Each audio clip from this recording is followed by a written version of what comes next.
questions for the future of all of us. I mean, today there's a nuclear plant being built in Kudankulam. Tomorrow it will be here, you know.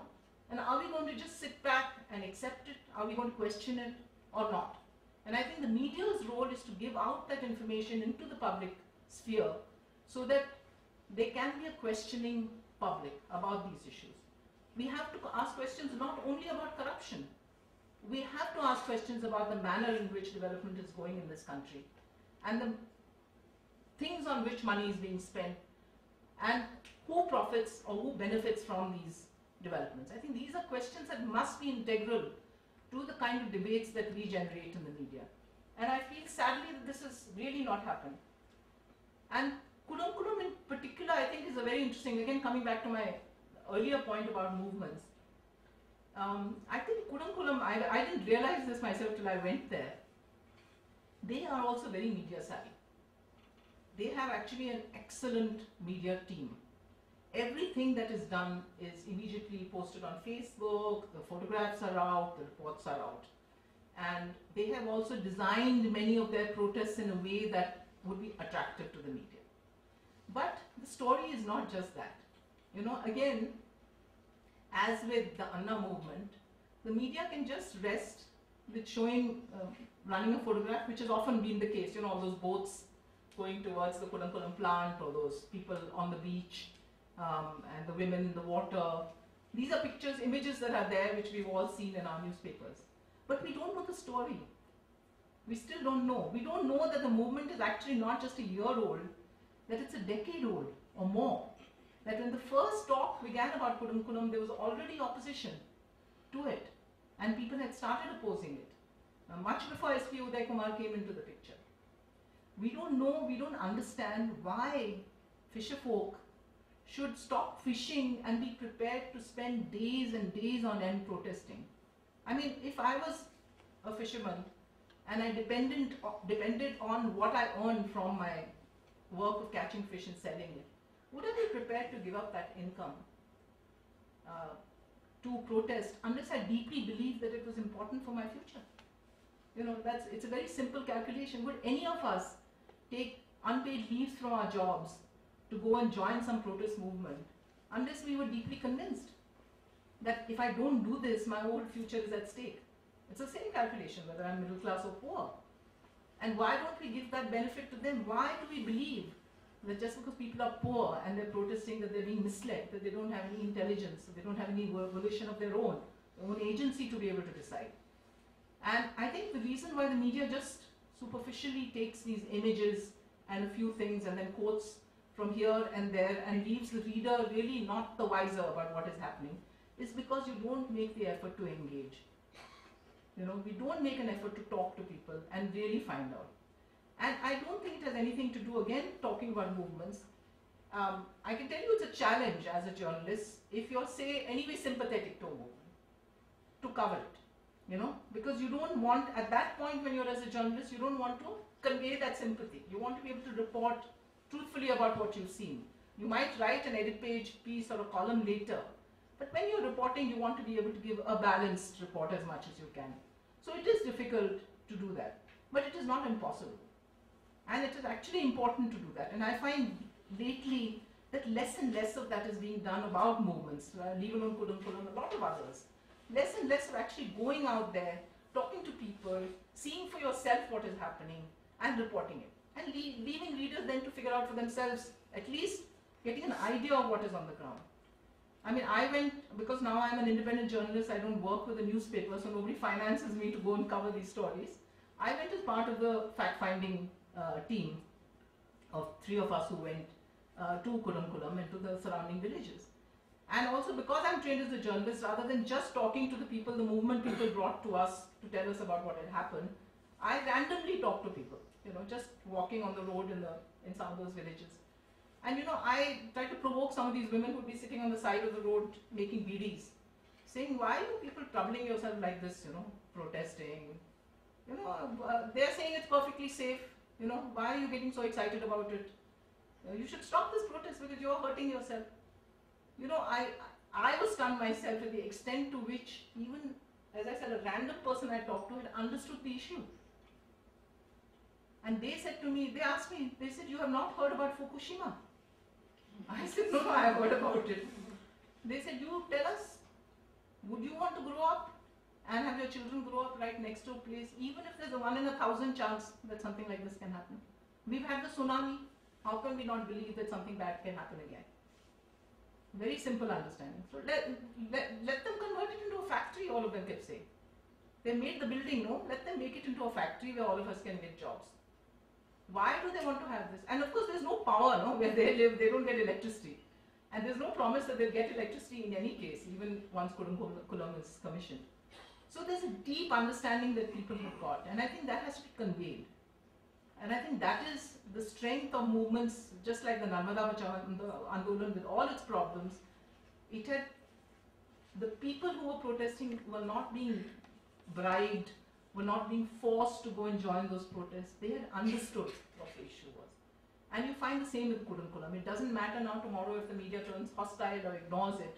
The movement is there. It has been there for a year. There are women who have sat in that shamiana in front of that church for a year. There are women who go early, they've abandoned their own colonies, they go early, they're so frightened because there's like complete rule of the police over there. They go early in the morning, at 3 o'clock in the morning, back to their village, cook the food for the day, come back at 6 o'clock by sunrise, and then spend the whole day in Irunakarai because they feel safer surrounded by others. We haven't read these stories. I mean, some independent journalists have written about it, but mainstream media has not reported this. Now, what is this kind of commitment? You know, you have to ask yourself, why is it that some woman, just an ordinary woman, wife of a fisherman, would do this day in and day out for so many days? How can I assume that she's being misled? I can be misled for a day or a week. Can I be misled for a whole year and keep going like that? You know, there is something there that has to be written about. It's a big story. And I think ultimately, what is the story? The story is that in this day of communication now, we urban people think we are benefiting from communication. We've all got cell phones, we have television, satellite television, internet, vagera, vagera. We don't realize that there is a communication revolution that has also taken place in the hinterland, in villages. Cell phones are everywhere. People are getting information in all kinds of ways. You cannot pull the wool over people's eyes anymore. Unfortunately, our politicians have still not understood this. Our policy makers have not understood this. But I think the media has to wake up also and understand this. That when somebody says X number of people are being misled, it is my job as a journalist to ask, how do you know they have been misled? Have you talked to them? You know, so I think there's a lot more that has to be done in terms of questioning these things. And I think the trouble with the whole nuclear energy debate is, it has really been, the mainstream media, as I said, I can say this with confidence, having worked with at least 3 important newspapers, that there is a sort of a blanket that comes over when it comes to questioning the scientific establishment in this country. We do not question, we celebrate. When I first joined the Indian Express, one of the first edits I was asked to write was about one of the many rockets that were sent up, and which actually stayed up and didn't go down. So I was told write an edit, you know, and basically I was told write a celebratory edit. So I struggled very hard with it, and I went back to the editor and I said, you know, I cannot write this. So he said, why? I said, because I don't know, you know, I don't know whether it's such a great achievement in a country where there's so many millions of people who are starving. You know, why is science doing nothing? Why isn't all this science that is being used to push rockets into the air also being used for solving our problems of food and of housing and all these other things? So luckily for me at that point, I had a far-sighted and a democratic editor. So he said, okay, what I told you was my point of view. You argue out your point of view in the edit, and then we'll see if it passed muster. So I had to work very hard on trying to weave in all these arguments, but finally the edit did go in with some questioning. But what I'm saying is, generally it would be, you know, this is a great achievement for India that we have managed to begin our journey to conquer space, you know. And similarly with the nuclear issues, it's a great achievement for India that we have now X number of nuclear power stations, that half of Mumbai's energy comes from nuclear power, you know, there are only so many cities in the world that get it, blah, blah, blah, blah, blah, you know. and there is nothing of the other side. So I truly believe that this is an issue, actually the manner in which what I call government science, which includes nuclear, is being covered by the media and handled by the media, is I think really a subject that requires scrutiny. And some kind of in-depth, I mean, I have not done this on the basis of any personal survey that I've done, but just from my own experience of working with newspapers where you're basically told, you know, you may break an occasional story on this, but then after that you're told now enough, you know, no more of this.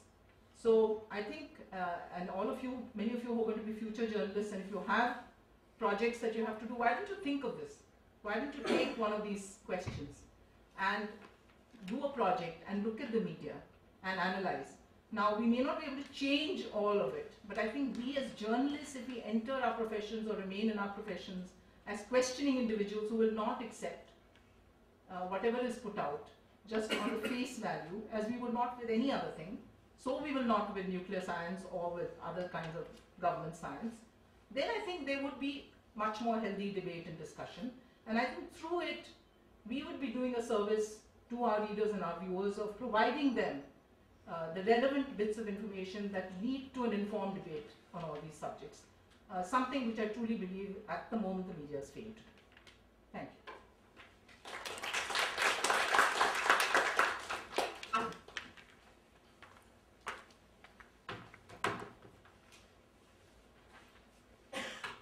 Thanks, Kalpana, for that talk. I think she's given you a small assignment that you can take up. But that is interesting. I think, if I'm not mistaken, during the JP movement, I read somewhere that on the day there was a big rally that was supposed to take place in Delhi. I think the Delhi Doordarshan Kendra being the movie Bobby. Correct. So that people wouldn't go Wouldn't go for it, yeah. wouldn't go for the movement. So yeah, there is a sort of collusion between media and movements. But it's also important to see, thanks to her, that the kind of commitment that even people from the villages have towards their cause, whether it's people who roll BDs, etc. One of the reasons that people said people in Delhi and Bombay developed a sense of fast fatigue towards the Anna movement, and they said how many days can we take off and go for a dharna or a fast, that they were ultimately getting a little bored with the dharnas. But if you see, nobody is tired of corruption. The cause, the reason still exists, but we seem to have, found a kind of fatigue towards the cause. Anyway, continuing, I invite Roshan now to tell us how the media hides certain facts from us. Roshan.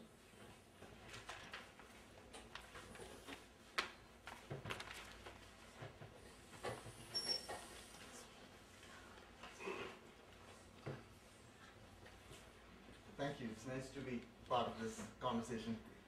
So in August 2011, the mainstream media, if you were reading the Times of India, the Hindu, the Deccan Herald, and others, focused on how the Kudankulam nuclear power plant was ready to be commissioned, that in the next few weeks the fuel would be loaded. And the predominant image, the photo that you saw in these newspapers, was something like this. At the same time, over social media, the photos that we saw were very different. Right? We had over 10,000 villagers protesting. This is from August 16th of 2011, protesting against the nuclear plant. And we didn't get to see this in the mainstream media. 3 months later, in November 2011, former President Abdul Kalam visited the Kudankulam nuclear power plant, spent 20 minutes there.